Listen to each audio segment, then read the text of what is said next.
वृंदावन भी जब पंडित जी आते थे गुरु दर्शन करने के लिए, ठाकुर जी से मिलने के लिए, पैदल आते थे, हाथरस से 50 किलोमीटर पैदल आना, 50 किलोमीटर पैदल जाना।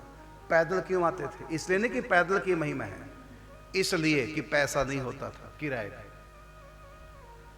सुबह चलते रात तक पहुंच जाते, और गर्मी का मौसम होता तो रात को चलते, रात भर चलते तो सुबह तक पहुंच जाते थे। पैसे घर में नहीं है, मुश्किल से दाल रोटी चल पा रही। लेकिन अब तो कितने दिन हो गए, पंडित जी ने जो जनपत्रियां बनाते थे उससे मिल जाता था रुपया धेला, लेकिन अब तो सब कुछ बंद हो गया, घर में कुछ रहा नहीं खाने को। उनके पारिवारिक जन जो बेटा बेटी हैं शांति और मानस जी, और उनकी जो भाई श्री छोड़ के उनकी विधवा पत्नी, और उसकी गोद में छोटा सा बच्चा, खाने को घर में कुछ नहीं। सारे परिवार को पंडित जी के सामने खड़ा कर दिया, देख लो इनकी शक्ल है क्या हो रहा है, और आप जब जाएंगे सदा के लिए छोड़ करके क्या होगा इनका। यदि घर वालों की होश है तो पंडित जी अपराध कर रहे हैं, छोड़ करके इस प्रकार नहीं जाना चाहिए। कोई भक्ति से रोकता है तब तो छोड़ के भाग जाओ, जब कोई रोकता ही नहीं भक्ति करने से, छोड़ने का क्या मतलब। परिवार का पालन पोषण करना, विवाह शादी कराया, परिवार का पालन पोषण करो, पंडित जी की बात गलत है, लेकिन इस नाते से गलत नहीं क्योंकि पंडित जी को सुध नहीं है, किसी की सुध नहीं। जब उनको अपने तन की सुध नहीं, इस तन को खिलाए पिलाने का उसको वो नहीं है, भूख प्यास की स्वयं की अनुभूति नहीं हो रही है, तो दूसरे की अनुभूति कहां से होगी।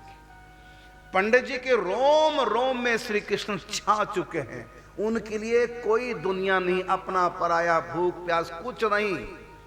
ये इतनी ऊंची स्थिति है, इसमें कोई सुध नहीं रहती, ना अपनी रहती है सुध, ना अपने बच्चों की रहती है। तो इस अवस्था में पंडित जी जो कर रहे हैं ठीक कर रहे हैं, पंडित जी को कोई दोष नहीं लगेगा।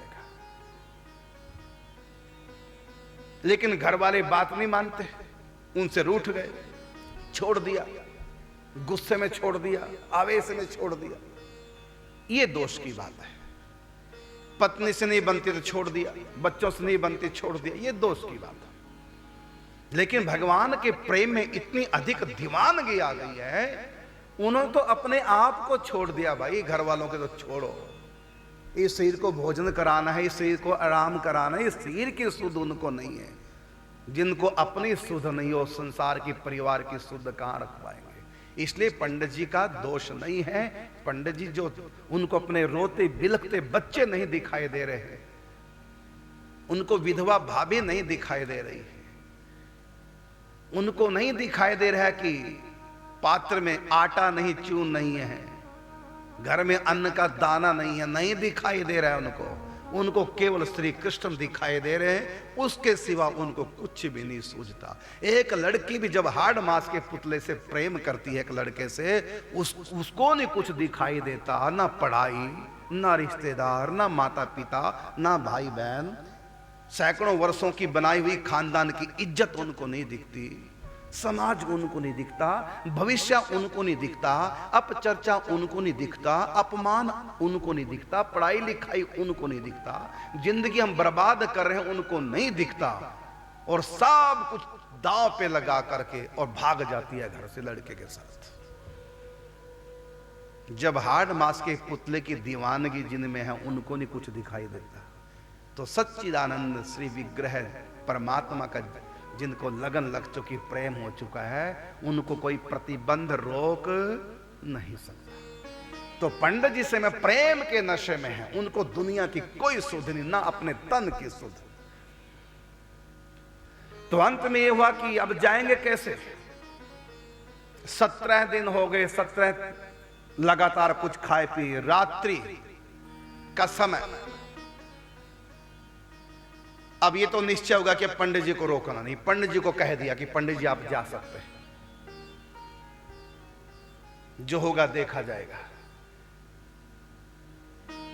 सबको ये था कि पंडित जी चले गए तो पंडित जी का नियम है उधार नहीं लेना, पंडित जी तो चले जाएंगे, पंडित जी के घर वालों का नियम थोड़ी है, हम बाद में पंडित जी के घर वालों को भोजन करा दिया करेंगे।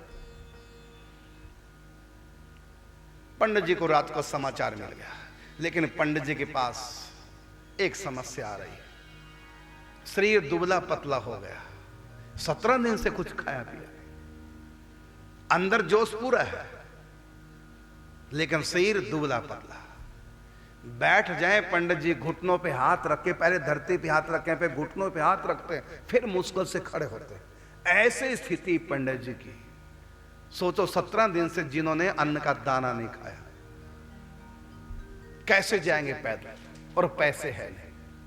ठाकुर जी से प्रार्थना की, सब सो रहे हैं और पंडित जी ठाकुर जी से प्रार्थना करी कि प्रभु आप मेरे लिए द्वार खोलो, उधार मुझको नहीं लेना किसी से, पैसा मेरे पास घर में नहीं, पैदल मैं जाने योग्य नहीं रहा, कैसे जाऊंगा श्रीनाथ द्वारा, इतनी दूर आप पहुंच गए हैं, और मैं ना जाऊं तो ये प्राण तो निकल के चले जाएंगे, या तो फिर आप ही आ जाओ या मुझको अपने पास बुलाओ। कैसे बुलाओगे, कैसे व्यवस्था करोगे, आप जानो। तो रात्रि को प्रार्थना करें ठाकुर जी से, मेरे लिए द्वार खोलो। रात भर पंडित जी प्रार्थना करते रहे, या तो आप आ जाओ या मुझको बुला लो, कैसे क्या होगा। रोते रोते रात निकल गई। अब देखो ठाकुर जी क्या खेल करते हैं। गर तुझसे ना सुलझे तेरे उलझे हुए धंधे, भगवान के इंसाफ पर तू छोड़ दे बंदे, वो खुद ही तेरी मुश्किलें आसान करेगा, जो तू ना कर सका उसे भगवान करे। देखो क्या खेल होता है। समस्या कितनी बड़ी, उधार नहीं लेना, दान का नहीं लेना, अपने पास है नहीं, और 500-600 किलोमीटर जाना, पैदल चल नहीं सकते, किराया है नहीं घर में। अब सोचो है कोई रास्ता जो ठाकुर जी तक पहुंच जाए, या तो ठाकुर जी आ जाए इनके पास, या ये नाथ द्वारा पहुंच जाए, श्रीनाथ द्वारा। अब कोई रास्ता नहीं है, लेकिन ऐसा नहीं है, भगवान कुछ भी कर सकते हैं। भगवान यह खेल कर गए। छद्म भेष में ठाकुर जी आ गए, एक बनिया के रूप में, जिस बनिया ने कभी पंडित जी से अपने पुत्र की जन्म पत्री बनवाई थी, जब पंडित जी जन्म पत्री बनाया करते थे।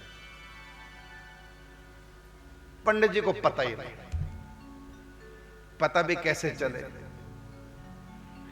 जब ठाकुर जी कोई खेल करते हैं तो उस बनिए का रूप ठाकुर जी बनाते हैं।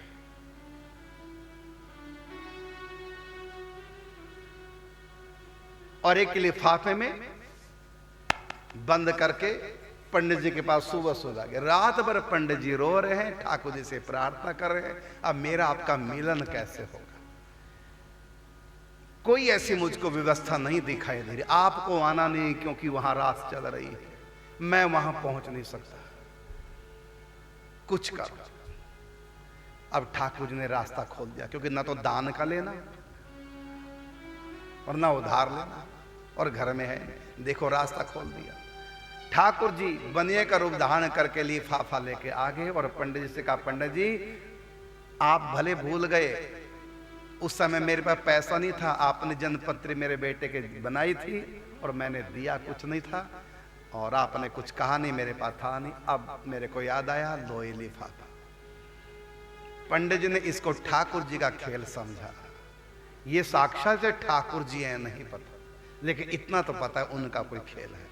और जब पंडित जी ने लिफाफा खोला उस व्यक्ति के जाने के बाद, जब पंडित जी ने लिफाफा खोला, पंडित जी 50 पैसे लेते थे केवल, क्योंकि पूरी फलश्रुति वो नहीं लिखते थे, क्योंकि उसमें ज्यादा समय लगता है। पंडित जी के पास भजन चिंतन के नियम इतने हैं कि वो अधिक समय जन्मपत्री बनाने में नहीं लगा सकते, इसलिए पंडित जी सूक्ष्म बनाते थे।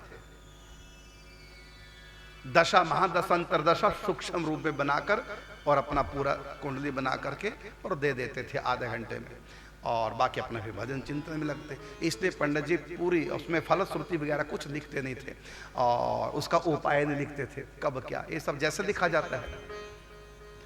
और 8 आना माने 50 पैसे कह लो आज के, इतना लेते थे। 8 आना लेते, 50 पैसे लेते।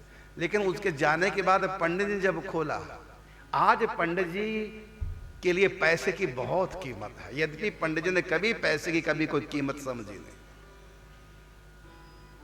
और पंडित जी समझते तो ये दरिद्रता के दिन नहीं आते। लेकिन पंडित जी ने कभी भी पैसे को महत्व दिया नहीं। आज पैसे को महत्व दिया। उनके जाति तुरंत खोला, क्योंकि पंडित जी को चाहिए थे पैसे, तुरंत खोला और खोल के देखा। पंडित जी ने सोचा 50 पैसे होंगे, चलो ज्यादा दिन हो गए टेवा बनाए तो उसने 1 रुपया दे दिया होगा। लेकिन जब वो खोला उसमें 50 रुपए थे। पंडित जी बड़े प्रसन्न। एक बार पंडित जी ने सोचा, उस समय एक बार तो सोचा, मैंने तो एक ही टेवा बनाया होगा अगर बनाया था, ये 50 टेवे थोड़ी बना दी, इतने पैसे कैसे। लेकिन पंडित जी का ध्यान अब उधर सटे, जैसे मर्जी आ गए ना, ठाकुर जी ने व्यवस्था कर दी। ऐसा पंडित जी ने सोचा कि व्यवस्था ठाकुर जी ने की है। यदि मैंने बनाया होगा कभी इनका तो 50 पैसे ज्यादा 1 रुपया, ये ठाकुर जी ने खेल किया है, मुझको ठाकुर जी ने दिए। मान लिया कि बनिया नहीं था ये ठाकुर जी। अरे पंडित जी मानो मत, ये ठाकुर जी है। सच्ची मान रहे हैं, लेकिन पंडित जी मान ही रहे हैं कि ठाकुर जी ने व्यवस्था कर दी। अब तो मैंने रात भर जो प्रार्थना की है ठाकुर जी ने व्यवस्था कर दी।